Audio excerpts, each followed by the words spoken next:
Good morning, children. We already completed first chapter in history, right? We move on to the geography. In geography, we have 7 lessons: resources and development, forest and wildlife resources, water resources, agriculture, mineral and energy resources, manufacturing industries, lifeline of national economy. In these 7 chapters, today we are going to start the first chapter, resources and development. The first thing what we have to learn is, what do you mean by resources? Is it clear? What do you mean by resources? Now, please keep the book in front of you.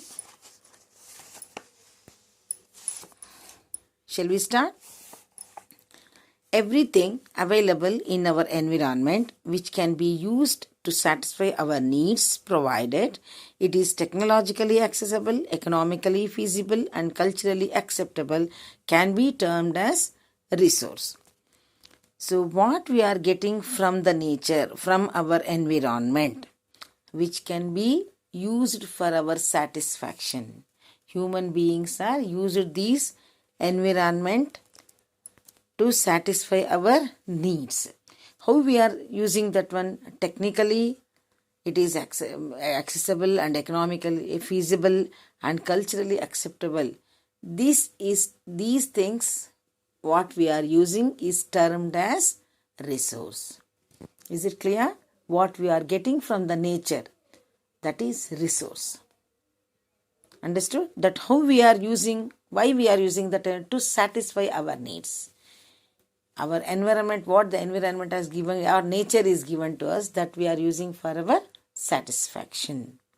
So in this, some nature and human beings are interdependent. Without nature, no human beings, right? That is interdependent. How it is made? Physical environment, that is nature, technology and institution. These 3 are interdependent. Everything we need. Nature is depending upon the technology depending upon the institutions.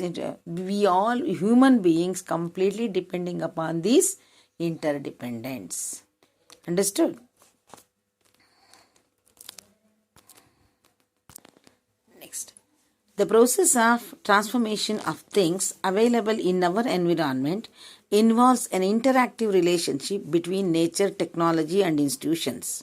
Human beings interact with nature through technology and create institutions to accelerate their economic development. What they explain in this paragraph is, the process of transformation of things available in our environment. That is what we are getting from the nature. That is transformation of the things. Relationship between nature and the technology and institutions. So human beings, we are interact with the nature. How we are interacting with it? Through the technology, create institutions to accelerate their economic development. Why we create the technology? To improve our economic development.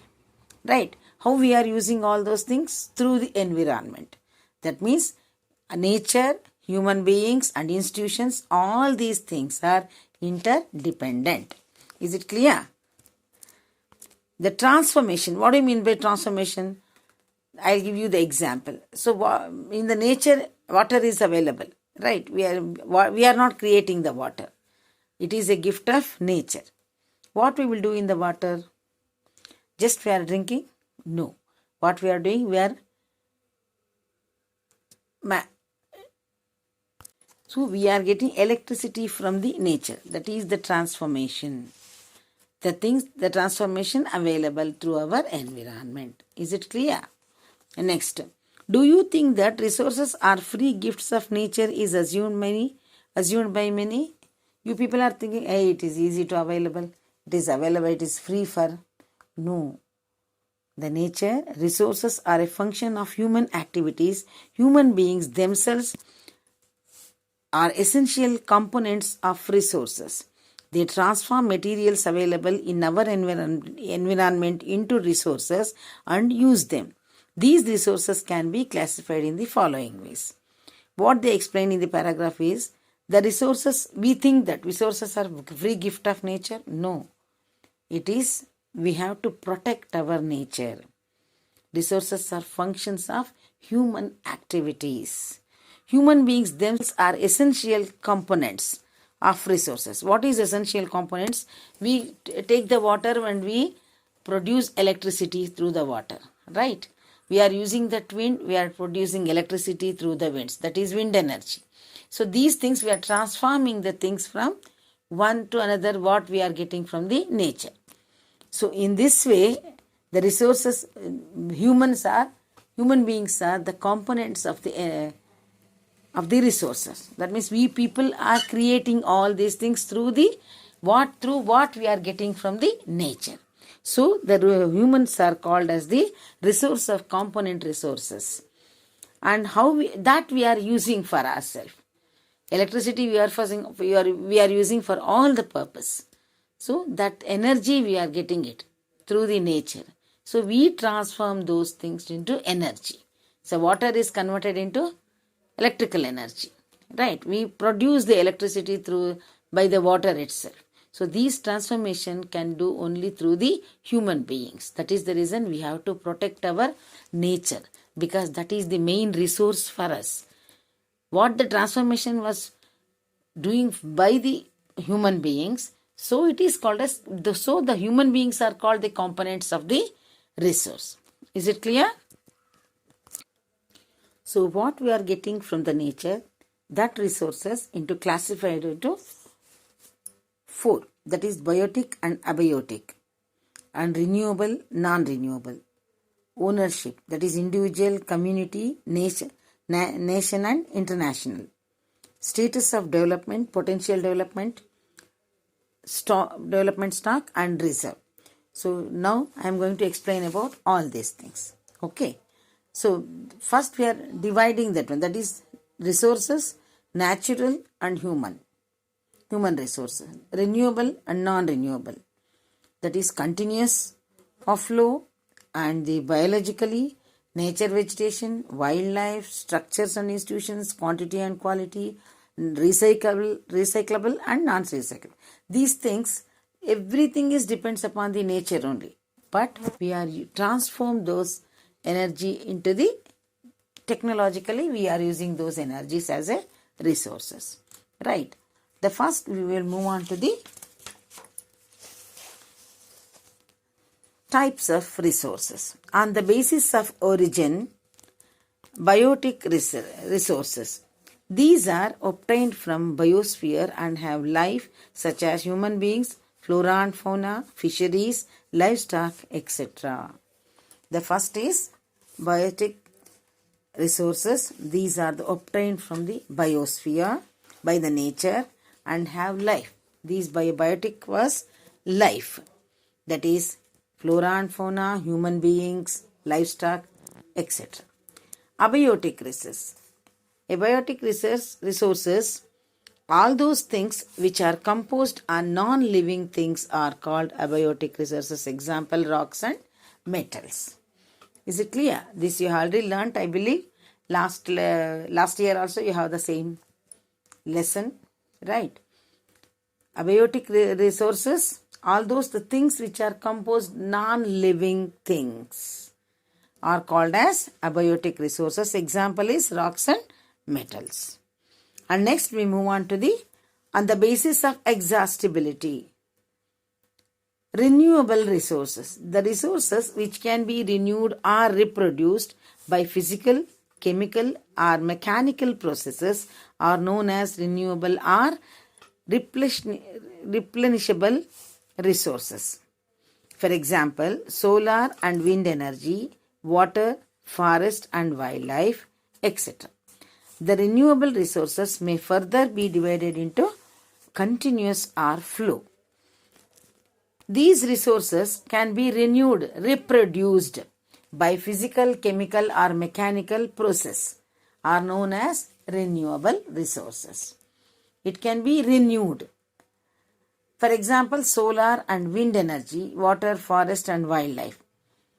The energy that is renewable Further, it will be divided into either continuous flow, that is, for example, the water, we will get the water.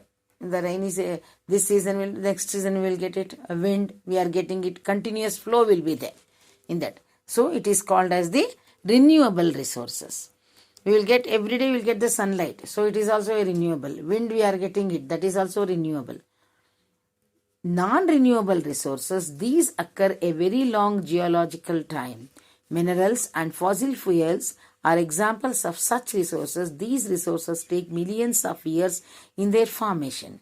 Some of the resources like metals and recyclable, and some like fossil fuels cannot be recycled and get exhausted with their use.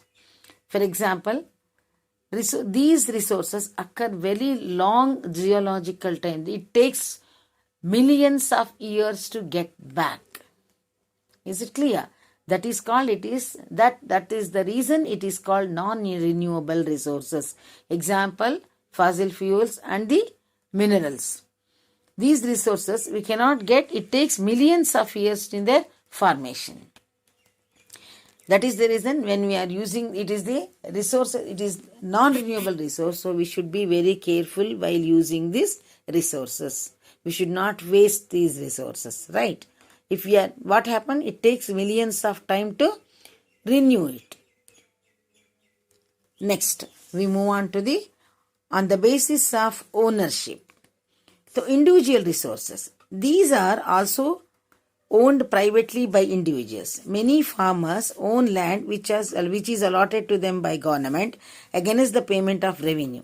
In villages, there are people with land ownership, but there are many who are landless. Urban people own plots, houses and other property. Plantation, pasture lands, ponds, water in wells, etc. are some of the examples of resources ownership by individuals. Make a list of resources owned by your own household. That means individual, our own. It is the particular person is having that resources. Is it clear? The particular person having that resource is called the individual resource. We know that in the villages, many of them having their own land. They are growing crops in that, but they are paying revenue to the government. That what we are using the land, we are paying the revenues. Because of that only, the land is owned for them. If you are not paying the tax for your property, it is not owned. It is because we are paying the tax to the government. We have a record that it is our own property. Is it clear? This is called as individuals. Some of the people, they don't have lands. They are growing the crops with the other lands. Understood? Other persons, those who are giving the land for them to only for growing crops. The land is not by the farmer. It is not owned by them. But they are growing the crops from the other farmer's land. And some of them, they have their own wells in their farm. And some in the cities. These are all I am talking about the villages. In the urban areas, we have our own houses. Right? We have our own plots. We have our own flats. So that what we are doing, we are paying the taxes to the government where we are living in our own houses. Is it clear? I constructed my house. I need not to pay the tax. No, we have to pay the tax to the government. That is called, these resources as called the individual resources. That is ownership. It is the basis of ownership. Is it clear? Shall we go to next? Community owned resources. There are resources which are accessible to all the members of the community. Village commons, grazing grounds, burial grounds, village ponds, etc. Public parks, picnic spots, playgrounds in urban areas are de facto accessible to all the people living here. That means, it's common property. That's all. Community owned means it is a common property for everyone. There are resources which are accessible to all the members of the community, all the members of the village, all the members of the area, all the members of the city. See, park, everybody can go there and they can play. they can walk, right? And even in the picnic spots, anyone can go there. It is not a restricted area, you should not go there. No, it is a public area. These type of resources are called as community owned resources. Is it clear? National resources. Technically, all the resources belong to the nation. The country has legal powers to acquire even private property for public good. You might have seen roads, canals, railways being constructed on fields owned by some individuals. Urban development authorities get empowered by the government to acquire land. All the minerals, water resources, forest, wildlife, land within the political boundaries and oceanic area up to 12 nautical miles, that is 22.2 kilometers from the coast, termed as territorial water and resources therein belong to the nation. See, national resources. Technically all the resources belong to the nation, belongs to the country. They have that legal. Country has a power to acquire the land. Understood? The country, the government, the central government or the state governments, they have a power to acquire the land. Even a private property for the public good, if it is necessary for the public, they can acquire. You might have seen the roads, canals. These are the resources. It can be owned by the nation only. For example, if they want to make, that when they are constructing this metro, many of the places they have taken it. Understood? May have the place they have taken it. If they want to make the roads little broad. At the time the shops will be there. So they have to give some compensation to the people, those who are keeping the shops there, and they can acquire their places. So these type of properties, these type of things, roads, canals, and is called as the national resources. Is it clear? All the minerals, water resources, forest, wildlife, everything is acquired by the nation.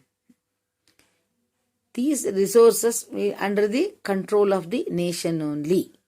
Is it clear? These type of resources are called nation resources. Next is international resources. There are international institutions which regulate some resources. The oceanic resources beyond 200 nautical miles of the exclusive economic zone belong to open ocean, and no individual country can utilize these without the occurrence of the international institutions. That means there are some international institutions which regulate some resources. They have some restrictions is there.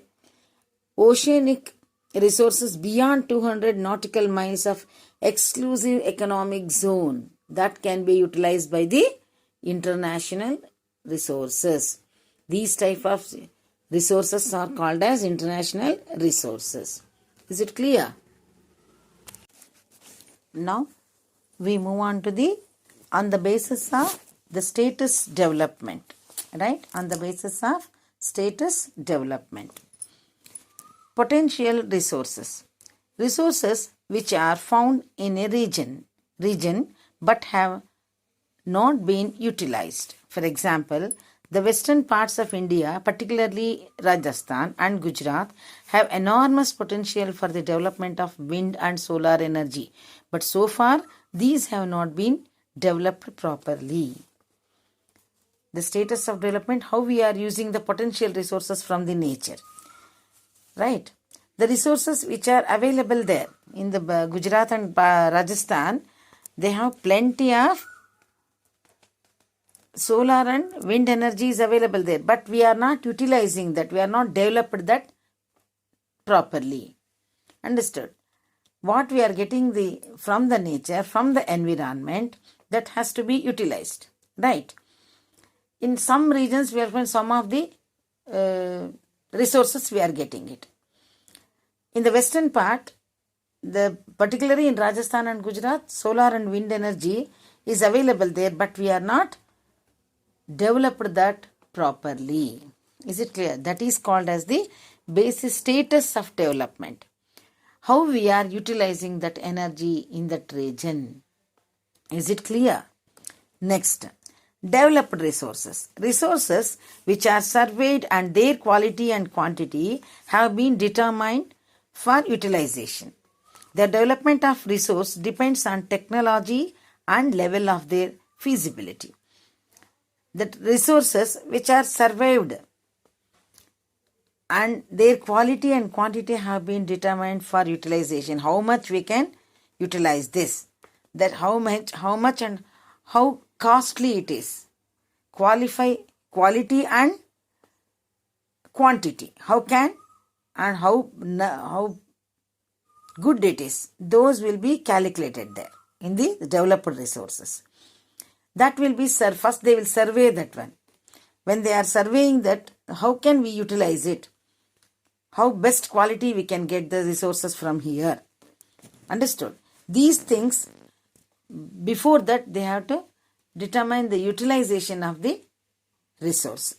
And the development resource depends on the technology and level of their feasibility. What technology we are using to get that resource, and how much time or how much money or how much energy we have to use to get it. Understood? That is also a feasibility. Is it clear? So that is called as the status of developments there. Next is stock. Materials in the environment which have the potential to satisfy human needs but human beings do not have appropriate technology access. These are included among stock. For example, water is a compound of two gases, hydrogen and oxygen, that we know already. Hydrogen can be used as a rich source of energy, but we do not have an advanced technical know-how to use it for this purpose. Hence, it can be considered as stock. For example, some of the resources, we are getting it from the nature that we know. So, materials in the environment that have potential to satisfy our human needs. But human beings, appropriate technology access of this. Some of the things we are using, not completely. For example, water. We know that water is compound of two gases, that is hydrogen and oxygen. Hydrogen can be used as the rich source of energy, but we do not have advanced technical. We don't know how to use that advanced technical, how to use it for this purpose. Hence, it can be considered as stock. We have a stock, but we don't know how to use it. Is it clear? Next, we move on to the reserves. Or the subset of the stock which can be put into use with the help of existing technical know-how, but their use has not been started. These can be used meeting future requirements. River water can be used for gathering hydroelectric power, but presently it is being utilized only to a limited extent. Thus, the water in the dams, forests, etc. is a reserve which can be used in future. We know that why we are constructing the dams. The water can be used for our future use, right? That is the purpose of constructing the dams. We are reserve the water for our future use. These are the reserve stock which can be put into the help of the existing for technical. How? No. Know how, but their use has been started. We have already started, no doubt. This can be used only meeting the future requirements. Even in the hydroelectric power, we are stock that electric power, right, to use for the scarcity time. Even we are constructing the dam to use the water for our summer season. When we are not getting the rain, at the time we can use these water. These type of resources are called as reserves. Is it clear? Shall we go to the next? And development of resources. Resources are vital for human survival as well as maintaining the quality of life. It was believed that Resources are free gifts of nature. As a result, human beings used them indiscriminately, and this has led to the following major problems. We know resources are vital for human survival. Without the natural nature, there is no life for the human beings. Either the water or wind, whatever we are getting from the nature, without the nature, there is no life for us. That we know already very well. But that is a gift of the nature, right? But we don't know how to protect this, right? We have to take some, we are facing major problems because of not protecting the nature. You already learnt all those things in the previous class, but still you are going to learn many of the things. How can we protect? What happened if you are not protecting our nature? Everything we have to learn. Each drop of a water is very important for our future. But how we are wasting the water, we cannot imagine, right? Cutting the trees. These are all the things what we are getting from the nature. We are spoiling those things. So how to how we are facing this has to be let the major problems. What we are doing now, that we are facing major problems. That we are going to learn for the next few paragraphs. Okay.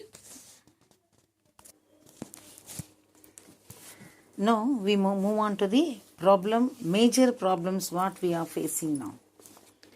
Depletion of resources for satisfying the greed of a few individuals. Accumulation of resources in few hands, which in turn divided the society into two segments, that is, haves and have-nots, or rich and poor. That means depletion of resources. That what we are spoiling our nature because of our greedy. We are all greedy, so we are spoiling our nature. That will be accumulation of resources in few hands. Some are spoiling the nature. So indiscriminate of exploitation of resources has led to the global ecological crisis such as global warming. That we already learned that one. Ozone layer depletion, environmental pollution and land degradation. These things, what happens? Spoils our environment. Destroy our environment. An equitable distribution of resources have become essential for a sustained quality of life and global peace. If the present trend of resource depletion by a few individuals and countries continues, the future of our planet is in danger. Therefore, resources planning is essential for sustainable existence of all forms of life. Sustainable existence is a component of the sustainable development. Understood? We should protect our nature because nature has given everything for us. While we are distributing the resources has become an essential sustained quality of life and global peace. So if the present trend, these resources depletion, if it is continues, definitely our planet's in danger. In future, our planets are a danger. So resource planning is very essential for sustaining in all forms of life. So sustainable existence is a component of sustainable development. We have to protect our environment. Is it clear? What is sustainable economic development means? Development should take place without damaging our environment. Understood? We're cutting all the cutting, we'll cut the trees and develop some of the urban areas. So what will happen? We will not get the air. We will not get the fresh air. Right? So gradually it damages our environment. So that we should be very careful when we are developing our country. Our economic development means development should take place without the damaging of our environment. That is called as sustainable development. Is it clear? Next. Resource planning. Planning is the widely accepted strategy for judicious use of resources. It has importance in a country like India, which has enormous diversity in the availability of resources. There are regions are very rich in certain types of resources but are deficient in some other resources. There are some regions which can be considered self-sufficient in terms of the availability of resources, and there are some regions which have acute shortage of some vital resources. For example, the state of Jharkhand, Chhattisgarh and Madhya Pradesh are rich in minerals and coal deposits. Arunachal Pradesh has abundance of water resources but lacks of infrastructural development. The state of Rajasthan is very well endowed with solar and wind energy but lacks in water resources. The cold desert of Ladakh is relatively isolated from the rest of the country. It has very rich cultural heritage but it is deficient in water, infrastructure and some vital minerals. This calls for balanced resource planning at the national, state and regional local levels. That means all the areas are not having the same type of resources. We are not getting all the resources in all the places. So it is important to like in India, which has enormous diversity in the availability of the resources. Enormous diversity are there in the availability of the resources. There are some regions, they are rich in minerals. There are some region that is rich in sufficient terms of the resources, and in some regions shortage of some vital resources. For example, states of Jharkhand and Chhattisgarh, Madhya Pradesh, they are rich in minerals and coal deposits. But in Arunachal Pradesh has abundance of water resources but lacks of infrastructure development. So water resources are very lack. So that lacks in infrastructure. And the state of Rajasthan is very endowed with the, before itself I told you, Gujarat and Rajasthan, solar energy and wind energy is there, but lacks of water abundance is there in that. Water resources are very less in that places. The cold desert of Ladakh, it is relatively isolated from the rest of the country. Right, till the Ladakh we didn't hear the name only, we know that.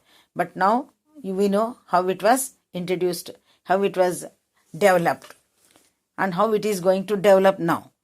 So, lacks of water resources, and the desert, Ladakh relatively isolated with the rest of the country. It has very rich cultural heritage but deficient in water, infrastructure and vital minerals.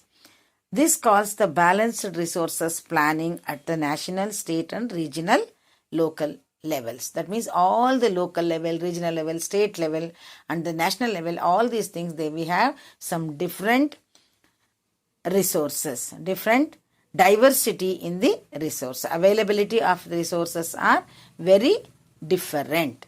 Is it clear? Shall we go to next? Resource planning in India.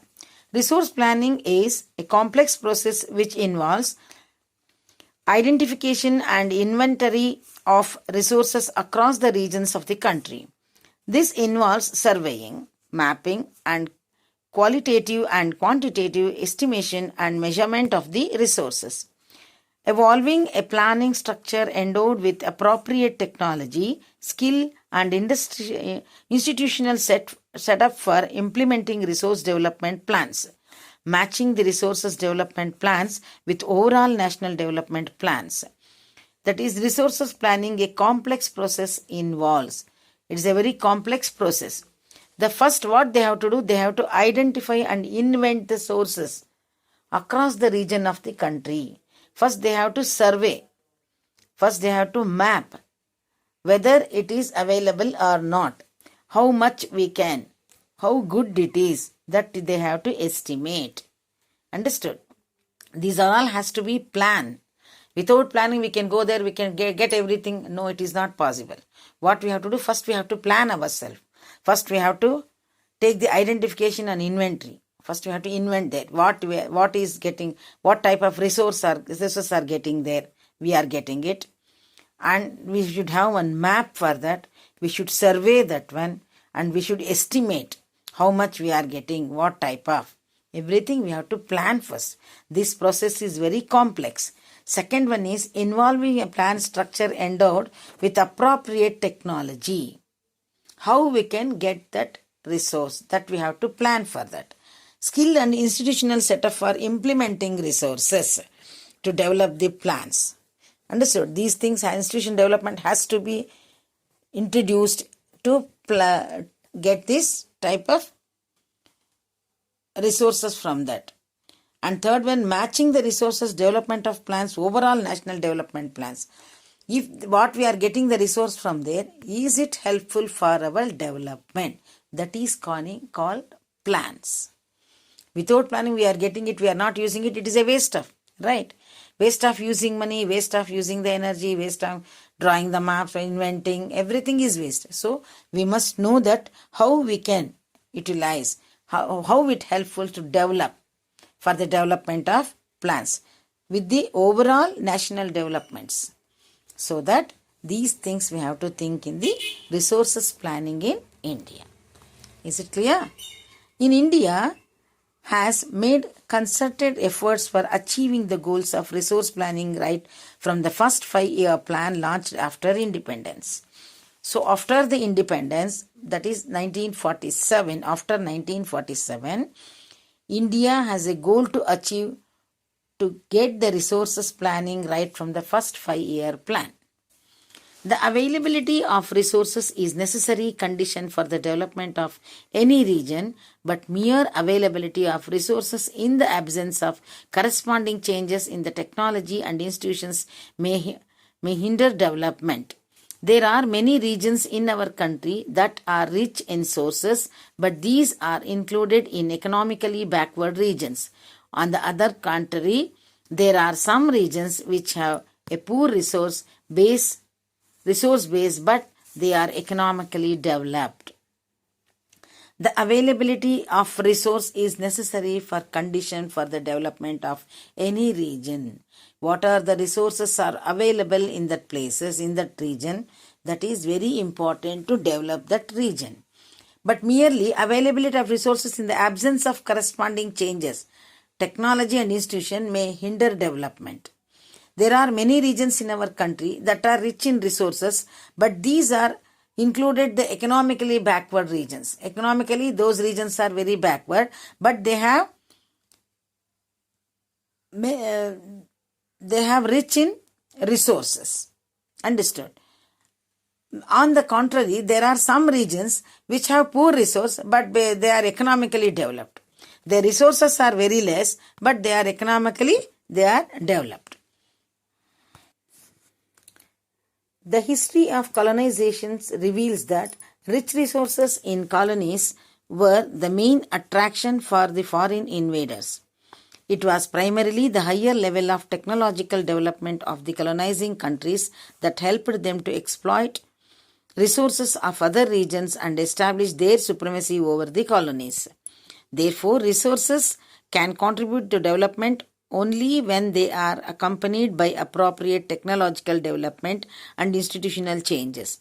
India has experienced all these different phases of colonization. Therefore, in India, development in general and resource development in particular does not only involve the availability of resources, but also technology, quality of human resources, and the historical experiences of the people. That means history of colonization reveals that the rich resources in colonies were the main attraction for the foreign invaders. That we have learnt already, right? They came for the trade only. So, it was primarily the higher level of technological development that consists of but through the technological development, they exploit the resources of the region. They use their supremacy over the colonies. So, for this, the technological development helped them to develop their resources. Therefore, resources can be contribute development only by the accomplishment appropriate technological development and institutional changes. If the resources are there, we should use those resources through the technological development. Therefore, in India, development in general and resource development in particular does not involve availability of resources, but also the technology, quality of human resources, and the historical experiences of the people.